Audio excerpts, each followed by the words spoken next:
Hello viewers, আজ আমরা সাতক্ষীরা জেলার পারুলিয়া মহাশ্মশানের পবিত্র ভূমিতে দাঁড়িয়ে রয়েছি, যা কেবল একটি স্থান নয়, এটি আমাদের জীবনের এক অপরিবর্তনীয় সত্যের নীরব সাক্ষী। মৃত্যু জীবনের একটি স্বাভাবিক প্রক্রিয়া। এই শ্মশান সেই পরিসমাপ্তির ক্ষেত্র যেখানে সনাতন ধর্মাবলম্বীদের শেষকৃত্য সম্পূর্ণ হয়। পারুলিয়া মহাশ্মশান আধুনিক শ্মশান নির্মাণের মাধ্যমে যে নতুন যুগের সূচনা হলো, তাকে আমরা শ্রদ্ধা ও কৃতজ্ঞতার সঙ্গে স্বাগত জানাই। শ্মশান হলো মানব জীবনের শেষ আশ্রয়, যেখানে শোককে শান্তিতে রূপান্তর করা হয়।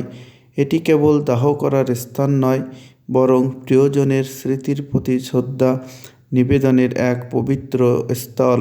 আধুনিকতার স্পর্শে শান্তি ও সান্ত্বনা। এই আধুনিক শ্মশান কেবল উন্নত পরিকাঠামো নয়, এটি শোকাহত পরিবারগুলোর জন্য অধিকতর সম্মান, পরিচ্ছন্নতা এবং মানসিক শান্তি নিশ্চিত করবে। এই নতুন শ্মশান পরিবেশ সুরক্ষার দিকটিও মাথায় রেখেছে, যা ভবিষ্যতের জন্য অত্যন্ত জরুরি। এই আধুনিক শ্মশান নির্মাণে যারা প্রত্যক্ষ বা পরোক্ষভাবে যুক্ত ছিলেন, তাদের সকলকে জানাই আন্তরিক ধন্যবাদ।